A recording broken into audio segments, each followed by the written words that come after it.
तो उसके जवाब में पैगंबर सल्लल्लाहु अलैहि वसल्लम और कुरान मजीद की आयत उनको कैसे दलाइल दे रहे थे कि एक दिन तुम्हें दोबारा उठना है? जी बिल्कुल, कुरान पाक ने इसका वाज़ेह इरशाद फरमाया है, शान नुज़ूल भी है सूरह हामीम सजदा के अंदर, कि कुरैश मक्का जो थे मुशरिकीन थे, वो शिरक करते थे, तो वो इन बातों को अकीदा आखरत को जुठलाते थे। वो कहते थे कोई आखरत नहीं है, मर मिट जाएंगे, मर मिट जाएंगे, उसके बाद कोई सवाल जवाब नहीं है, जज़ा और सज़ा पर उसका उनका ईमान था ही नहीं जी। बाकी जो अहले किताब हैं वो तो मानते हैं, आखरत को भी मानते हैं, अज़ाब कब्र को भी मानते हैं। अहले किताब यानी यहूद और नसारा जो है वो इन चीज़ों को मानते हैं।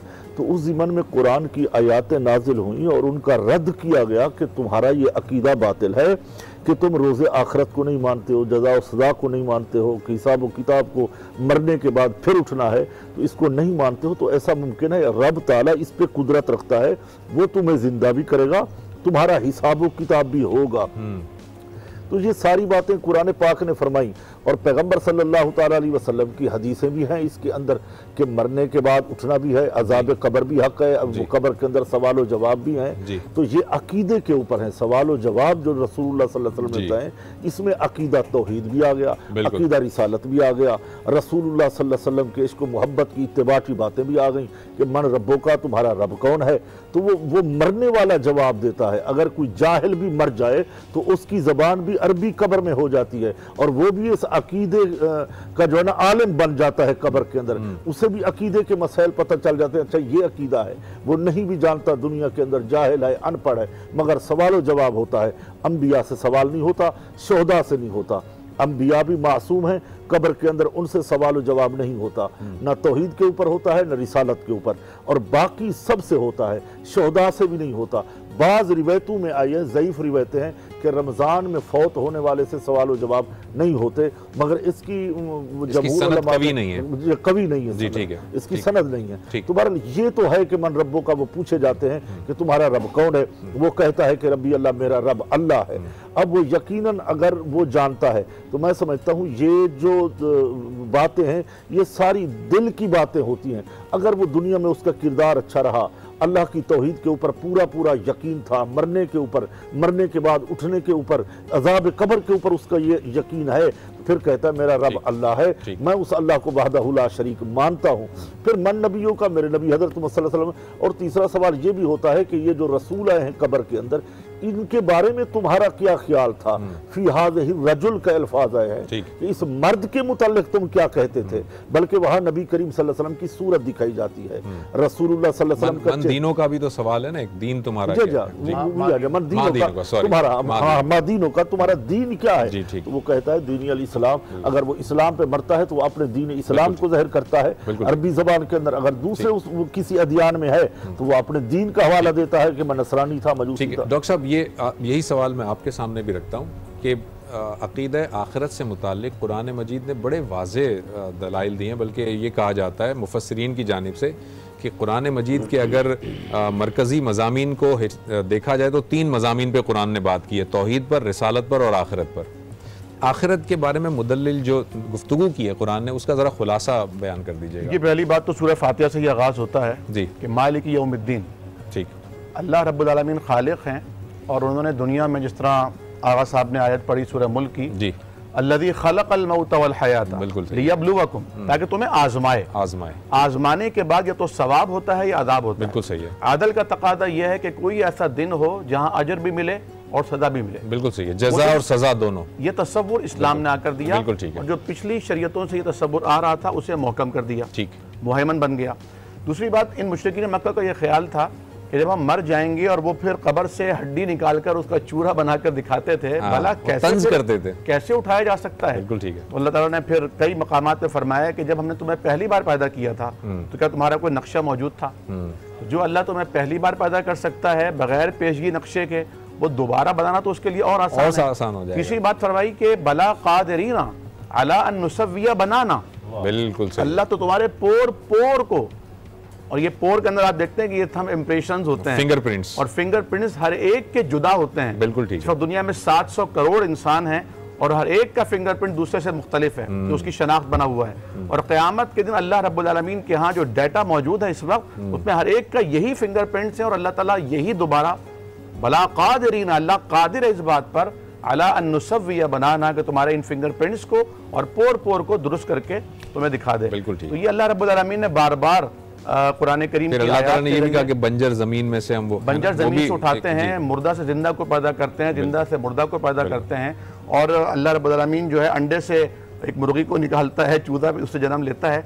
फिर हजरत उज़ैर अलैहिस्सलाम का वाक़या भी डिस्कस किया, वो भी डिस्कस हुआ, असहाबे कहफ का डिस्कस हुआ। तो ये अल्लाह ताला के लिए तो कुछ मुश्किल नहीं है, लेकिन इनका चूंकि नजरिया ये था कि बाप दादाओं ने कभी ये तस्वुर नहीं दिया, तो चूंकि हमारे बाप दादाओं ने कहा कि जिंदगी बस खत्म हो जाएगी तो फिर खत्म हो जाएगी, लेकिन दुनिया में अगर किसी शख्स को कितना ही रिवॉर्ड दे दिया जाए उसे पूरी तरह से सिला नहीं मिल सकता। अगर किसी शख्स को कत्ल की सजा दी जाए, मतलब उसने कहीं बॉम्ब ब्लास्ट किया है और उसमें 100 अफराद खुदा न खास्ता शहीद हुए, लुक़्मा अजल बन गए, अब उसकी सज़ा दुनिया में सज़ाए मौत होगी। जी बिल्कुल सही है। लेकिन क्या ये उन 100 कत्लों की सज़ा मुमकिन हो सकती है? हरगिज़ भी नहीं। इसकी सज़ा वही होगी जो क़यामत के दिन अल्लाह रब्बुल आलमीन देगा। बिल्कुल ठीक है, बिल्कुल। जी आप पूछें। नहीं मैं कहती आगा साहब प्लीज इस पे अपनी कोई नहीं। आगा साहब मुझे ये बताइएगा कि जब हम आखिरत पर गुफ्तगू करते हैं तो जाहिर है कि उसकी तैयारी के हवाले से भी बात होती है कि उसकी तैयारी कैसे। मुझे ज़रा ये बताइएगा कि कौन कौन से ऐसे अफराद हैं जिनके बारे में वईद आई है या जिनके बारे में एक तंबीह आई है कि आखिरत में ये लोग ऐसे होंगे जो खसारे में जाएंगे। इस तरह की कुछ मिसाल के तौर पर अल्लाह रब्बुल इज़्ज़त ने कहा कि भाई कोई जालिम हुक्मरान है, या मिसाल के तौर पर वो शख्स जो कि नाफरमान था मुसलसल अपने वालिदैन का, या वगैरह वगैरह जो भी इस तरह की। देखिए डॉक्टर साहब, अभी डॉक्टर साहब ने जो नुक्ते बयान किए माशाल्लाह से मुकम्मिल, मैं इसमें डॉक्टर साहब के नुक्ते को आगे लेके बढ़ता हूँ कि देखिए आखिरत के लिए जो सबसे बड़ा अजाब है वो तो एक तो मुशरिक के लिए है, मुशरिक, काफिर और मुनाफिक, ये तीन जो है इनके लिए इन तीन की कोई गुंजाइश नहीं है। बिल्कुल ठीक। तुम मुनाफिक थे, तुम अल्लाह और रसूल को धोखा देते रहे, अल्लाह की रसूल के वो मोमिन लोग जो तुम पे भरोसा करते थे तुम उनको धोखा देते रहे। मुशरिक काफिर आपके सामने अलग मौजूद है, वाज़े कह दिया कि मुशरिक काफिर के लिए मेरे पास कुछ नहीं है, जो कुछ उन्होंने दुनिया मुझसे मांगी थी मैंने इनको दुनिया दे दी। बिल्कुल ठीक है। मैं रहमान हूँ, मैं रहीम हूँ। तो एक जुमला मिलता है बड़ा लतीफ डॉक्टर साहब कि परवरदिगार जब किसी से नाराज होता है तो उससे रिस्क नहीं छीनता बल्कि अपनी इबादत करने की तौफीक छीन लेता है। तो जिससे परवरदिगार अगर दुनिया में नाराज है तो वो जल्द जल्द तौबा के दरवाजे को खटखटाए, वरना ऐसा ना हो कि वो अपनी गलतियों से गुनाहाने कबीरा की तरफ चला जाए। अगर वो गुनाहाने कबीरा की तरफ चला गया तो ये समझ ले कि जब तक वो उनकी सजा नहीं भुगत लेगा उस वक्त तक उसको निजात नहीं मिलने की। वाज़े तौर पे ये चीज मौजूद है कि जनाब शराबी या जानी। अल्लाह साहब इसको हम दोबारा से कंटिन्यू करेंगे आप ही की बात से। एक छोटा सा हमें ब्रेक लेना है, ब्रेक से वापस आते हैं और यहीं से कंटिन्यू करते हैं।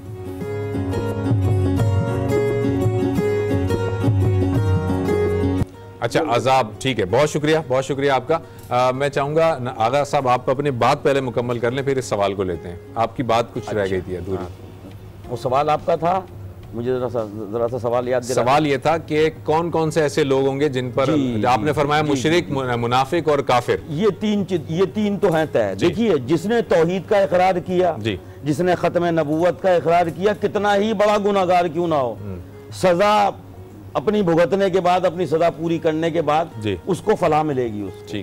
क्योंकि ये दो क्राइटेरिया ऐसे हैं कि आपने तौहीद का इकरार किया और गुनाहगार है, उसकी गुनाहों की सजा है।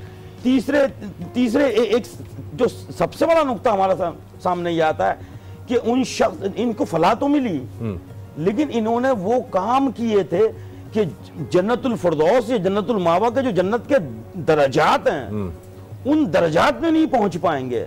ऐसे लोग जो दुनिया में वो गुनाहाने कबीरा में मुब्तला रहे और बज़िद रहे, ठीक है, कि उन्होंने तौबा करने के बाद ताइब नहीं हुए कि जनाब एक तो चीजें मैंने तस्लीम किया कि परवरदिगार मुझसे ये गलती हुई, मैं इसकी तौबा करता हूं, आइंदा इसको मैं नहीं करूंगा। ठीक है, वो लोग जो बज़िद रहे, जो और इसमें जो सबसे बड़ा जो इसमें जो नुक्ता मिलता है वो अपने माँ बाप के नाफरमान। ठीक, अज़ाब शदीद है उन लोगों के लिए। लेकिन ये तीन लोग वो हैं कि जो अपनी फलाह की इनकी कोई गुंजाइश नहीं है। एक मुशरिक, काफिर और एक मुनाफिक। मुशरिक, काफिर और मुनाफिक। मुफ्ती साहब, अभी एक जो कॉलर थे हमारे, उनका ये सवाल था कि ये जो अजाब है, खा वो अजाब आखिरत हो या अजाब कब्र हो, ये रूह पर होगा या इसके लिए जिस्म दिया जाएगा? देखिए, अजाब जो होता है वो जिस्म पर होता है, तो ये मुफस्सरीन फरमाते हैं कि उसकी रूह लौटाई जाती है जिस्म के अंदर, तभी उसे एहसास होता है। जैसे फरिश्ते किरामन कातिबीन ये सवाल करते हैं वहाँ कब्र के अंदर के मन रब्बो का, तो उसकी रूह को लौटाते हैं, उसको बिठाते हैं, वो जिंदा होता है, तब उससे सवाल होते हैं। अच्छा। तो बात तो ये भी है कि जो शहीद हो जाते हैं, जिनके जिस्म के पुर्जे पुर्जे हो जाते हैं, उनसे भी सवाल जवाब हो जाते हैं। उनको दूसरा जिस्म दिया जाएगा, क्योंकि आखिरत में शायद ये कहा गया कि तुम्हें दूसरा एक जिस्म दिया जाएगा, ऐसा कुछ है? नहीं, इसकी तो तहकीक नहीं है। अच्छा। कि दूसरा जिस्म दिया जाएगा। बहरहाल ये है कि जो सजा है वो जिस्म पर ही दी जाएगी, रूह के ऊपर उसकी सजा नहीं होगी, यानी रूह को अजाब नहीं होगा। अच्छा, ठीक है, ठीक है। डॉक्टर साहब, आपसे इसी से मुत्तसिल एक सवाल ये मैं पूछ रहा हूँ कि हम देखते हैं आज के जो साइंटिफिकली जो एविडेंसेस हमें मिल रहे हैं, उसमें ये जो बॉडी है हमारी, जिस्म जो है, ये तो मुख्तलिफ केमिकल से बना हुआ एक मुरक्कब है ना, और ये कब्र में जाता है और ये केमिकल के अंदर डिज़ोल्व हो जाता है और केमिकल ख़त्म हो जाते हैं। तो ये जो जिसे हम आलम बरज़ख कहते हैं, जो कि अभी क़यामत और इस दुनिया के दरमियान का एक हिस्सा है, तो उसमें ये रूहें रखी जाती हैं, क्योंकि बॉडी तो यहीं रह जाती है, बॉडी तो नहीं जाती है आसमानों में। देखिए, अज़ाब क़ब्र बरज़ख का एक शोबा है, और मौत के बाद जो आलम है आखिरत के आलम से कब्ल, यानी बीच का आलम, उसे बरज़ख का आलम कहते हैं। जी, ठीक है। बरज़ख एक आड़ को कहते हैं, बरज़ख एक पर्दे को कहते हैं। और हमारी आंखों के सामने जब पर्दा आ गया तो कब्र में जाने वाले की आंख खुल जाती है, लेकिन हम उसको देख नहीं सकते। ठीक है। अब बाद लोग जदीद दौर के मुख्तलिफ चीज़ों के हवालों से जो एतराज़ात करते हैं, जैसा कि आपने ये सवाल इनायत फरमाया, बात यह है कि अब तक कोई शख्स कब्र में जाकर वापस आया नहीं कि बता सके और प्रूफ कर सके कि मियाँ मुझे तो अज़ाब नहीं हुआ। जाहिर सी बात है, ऐसा हो नहीं सकता ना। तो अब नबी करीम सल्लल्लाहु अलैहि वसल्लम ने अम्मा आयशा से फरमाया है कि आयशा, कब्र के अज़ाब से बचने के लिए दुआ पढ़ा करो, और आप हर नमाज में सलाम फेरने से कबल वो दुआ लाजमी पढ़ा करते थे, उम्मत को तालीम देने के लिए भी। दूसरी बात यह है कि जो असल चीज़ है वो है रूह, जो आलम अरवा में पैदा की गई, आलम अरवा में रखी गई, उन्हीं से अहद अलस्त लिया गया। जब रूह ज़मीन पर इंसान की ये रूह मुंतकिल होती है तो उसे जिस्म आता होता है। ठीक है। ये जिस्म उसका पैरहन है, जिस्म हमारे सामने पड़ा होता है, लेकिन हम कहते हैं फला इंतकाल कर गया, हालांकि वो वहीं मौजूद होता है। वो जो फला था वो उसका नफ्स था, उसकी वो रूह थी जो अब उसको निकाल ली गई है। ठीक है। लेकिन अब सवाल ये पैदा होता है कि हदीस मुबारका में कब्र का जो महल बताया गया, वो अजाब का जो महल बताया गया वो कब्र है। बिल्कुल ठीक है। जहन्नम के गढ़ों में से गढ़ा बन सकता है, जन्नत के बागीचों में से बागीचा बन सकता है। अब सवाल ये पैदा होता है कि बहुत से ऐसे लोग जिन्हें कब्र मिलती ही नहीं। जी, मैं यही पूछना, उन्हें समंदर की मछलियां खा जाती हैं, कोई जहाज में होते हैं तो फजा में बिखर जाते हैं, या उन्हें आग में जला दिया जाता है। बहुत सी कौमें ऐसी हैं जो आग में जला देती हैं, या गिद्ध नोच के खा जाते हैं, तो उनकी कब्र क्या होती है?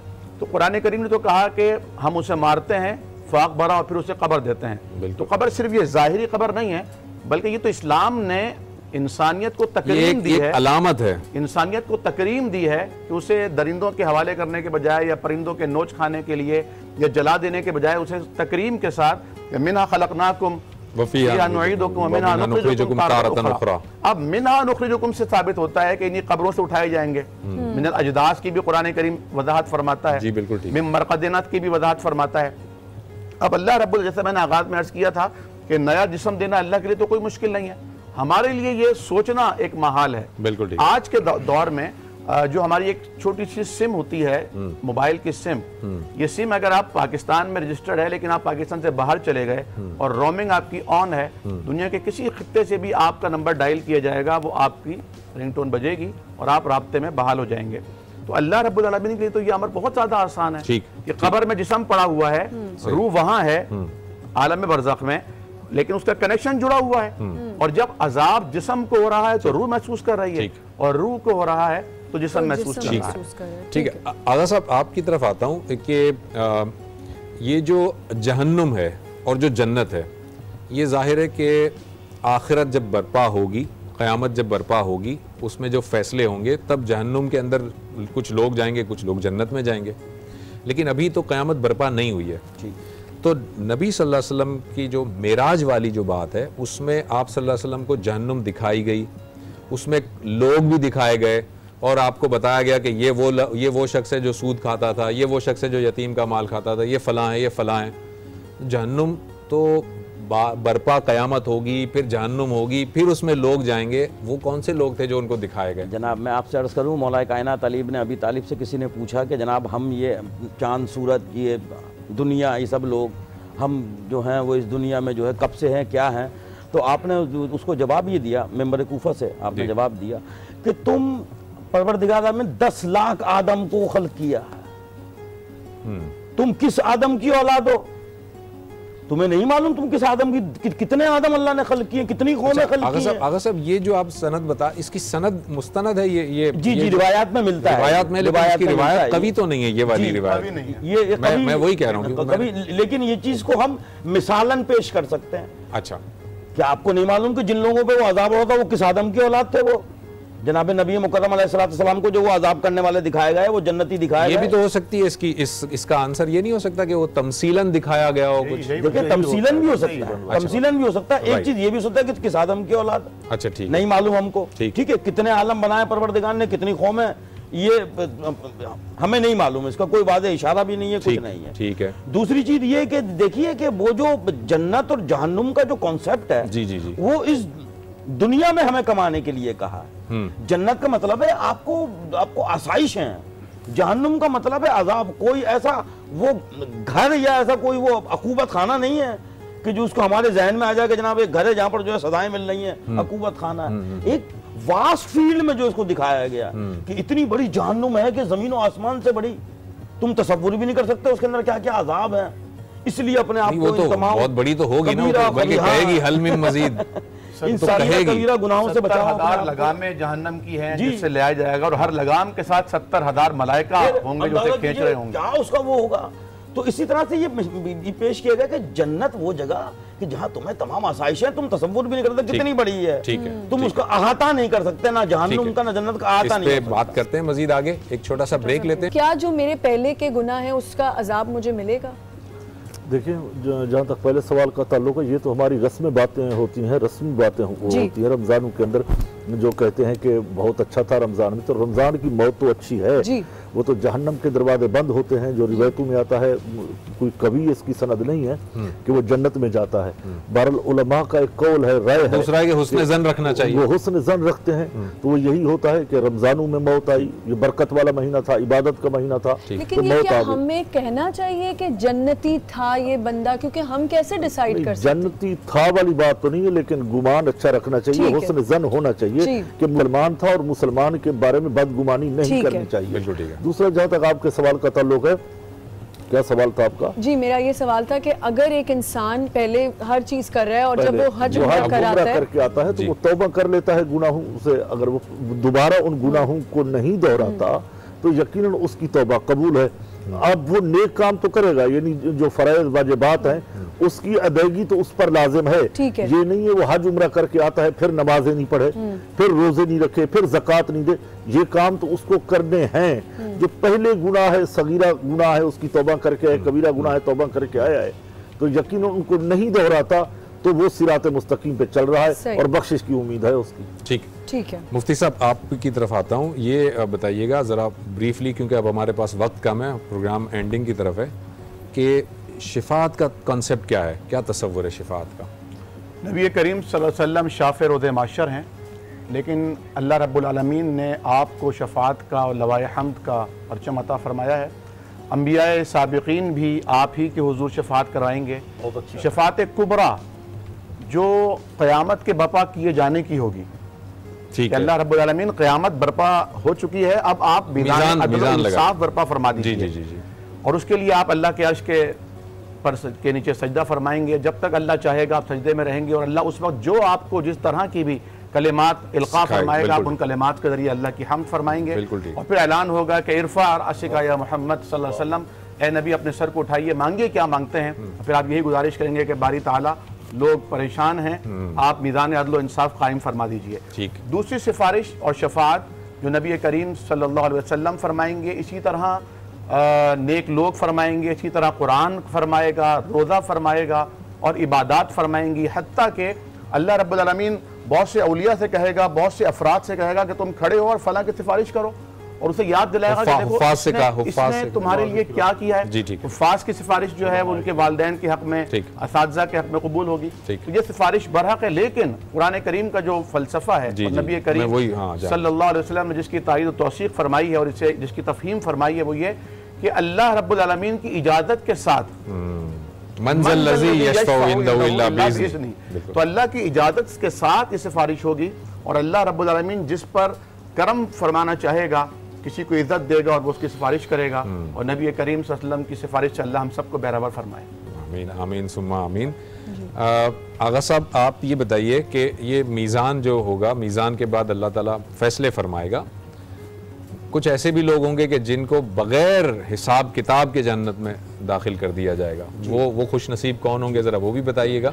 और फिर ये कि जन्नत के जिस तरह दर्जात बताए जाते हैं कि जन्नत में एक फ़िरदौस, जन्नतुल फ़िरदौस एक बहुत बड़ा दर्जा है, एक वो दर्जा है जहाँ पर अंबिया होंगे और अंबिया की मैयत भी कुछ लोगों को हासिल होगी, कुछ निचले दर्जे के भी होंगे। फिर एक जहन्नुम के भी दर्जात हैं, फिर दरकिल असफल मुनाफिकों के बारे में कहा गया। फिर जन्नत और जहन्नुम के दरमियान में कोई आराफ नाम का कोई मकाम भी है, ज़रा मैं चाहता हूँ उसकी वज़ाहत भी कर दीजिएगा। देखिए आपने जो ये तस्करा किया माशाल्लाह से, इसके लिए तो वाज़े तौर पे जो हम सूरह फातिहा में अहदिना सिरातल मुस्तकीम सिरातल लज़ीना अनअमता अलैहिम गैरिल मग़ज़ूब, जो ये इनाम याफ्ता लोग हैं, जी जी, सिद्दीकीन हैं, शोहदा हैं, सालिहीन हैं, ये वो लोग हैं। इनमें से ख़ास तौर पे अंबिया को अलग हटा दीजिए आप, सिद्दीकीन, सालिहीन और शोहदा, ये वो हैं बगैर बेहिसाब के जाएंगे। अगर थोड़े बहुत लग़ज़िशें हैं, वो लग़ज़िशें अल्लाह मियां दरगुजर करके बगैर हिसाब किताब के। बिल्कुल। दूसरी चीज़ ये कि जन्नत के हमारे यहाँ जो रिवायत मिलती है इमाम जाफ़र सादिक़ अलैहिस्सलाम से, हमारे छठे इमाम से, तो इमाम ने ये फरमाया है कि परवरदिगार ने जन्नत के 100 दर्जे कायम किए हैं, यानी कि बेतहाशा दर्जे हैं। ठीक, तुम ये नहीं कह सकते कि फलां दर्जे पे आके जन्नत के दर्जात ख़त्म हो गए, नहीं, तुम्हें पता नहीं, यानी कि 100 हैं, बेहिसाब है। तुम सबसे बुलंद दर्जा जो है जन्नतुल मावा और जन्नतुल फिरदौस, उसकी दुआ किया करो, ठीक, जहाँ हर किस्म की आसाइश है। उससे ऊपर जो मुकाम है वो अंबिया का, अल्लाह ताला से जो मांगो तो बढ़कर मांगो, सही है, बढ़कर मांगो अल्लाह से, वो तुम्हारा मुकाम ही नहीं है तुम्हारा, वो ठीक ठीक। तुम्हारे लिए जो बुलंद तरीन मुकाम कायम किया है, जहाँ तुम्हें जिसकी दुआ तुम्हें करनी चाहिए, वो ये मुकाम है। दूसरी जहन्नुम का वो पस्तरीन मुकाम, जिसमें सबसे नीचे कौन होगा? मुनाफिकीन, सबसे नीचे मुनाफिक होगा, फिर दरकिल असफल, यानी कि काफिर और मुशरिक, फिर शायद थोड़ा सा अल्लाह का अज़ाब उन पे कम हो, लेकिन मुनाफिक पे और एक मुर्तिद, क्योंकि वो धोखेबाज था जी, मुनाफिक और मुर्तिद, मुर्तिद की भी यही सजा है। ठीक ठीक। नबी मुकर्रम अलैहिस्सलाम के हाथ पे आके तू ईमान लाया, बिल्कुल सही, तू ईमान लाने के बाद फिर तू मुर्तिद, अल्लाहु अकबर, उसकी सजा का तुम तसव्वुर नहीं कर सकते। मुनाफिक और मुर्तिद इनसे ज्यादा बड़ा, सबसे बड़े अजाब की जगह पे ये है। तीसरा आपका सवाल जो था, मैं कह रहा था उसमें मुख्तसर बता दें क्योंकि वक्त खत्म हो रहा है हमारे पास, आराफ का बस बता दीजिए मुख्तसर। बिल्कुल, देखिए इसका कोई, मैं ये समझता हूँ मुफ्ती साहब इस पे जो है वो बेहतर रोशनी डाल सकेंगे। मेरे सामने बुलंद टीला है शायद, या ऐसा ही कुछ है, जन्नत और दोज़ख का तो वाज़ेह तौर पे है, इसका कोई इतना वाज़ेह नहीं है। नाज़रीन, हमने आज जो है वो गुफ्तगू की आखिरत के हवाले से, अक़ीदा आखिरत पर और अज़ाब क़ब्र पर डिस्कशन करते। मुझे डॉक्टर ज़ुबैर अहमद को और आमना को इजाज़त दीजिए।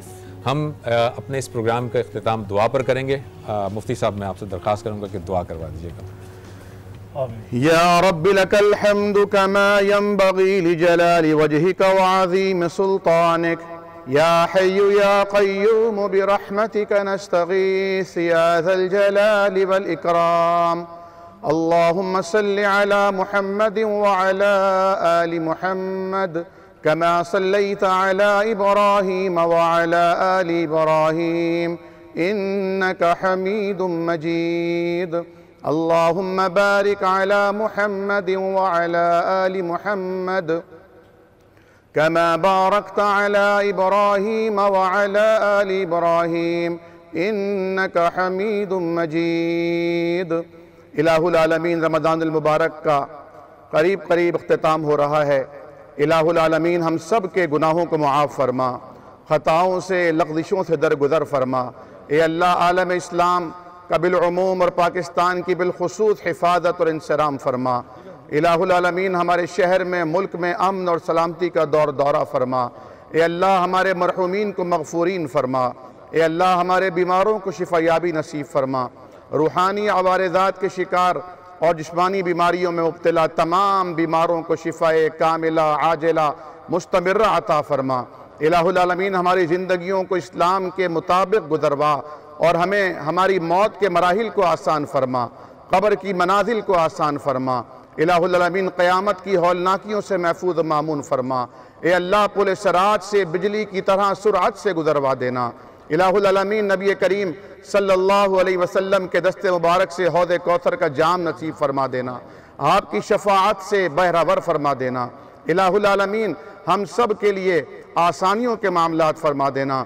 ए अल्लाह जब कोई साया ना हो तो अपने अर्श का साया नसीब फरमा देना। हमारे दाहिने हाथ में नामाए आमाल थमा देना। ए अल्लाह बग़ैर हिसाब किताब के जन्नत में दाखिल फरमा देना। सुब्हान रब्बिका रब्बिल इज़्ज़ति अम्मा यसिफून व सलामुन अलल मुरसलीन।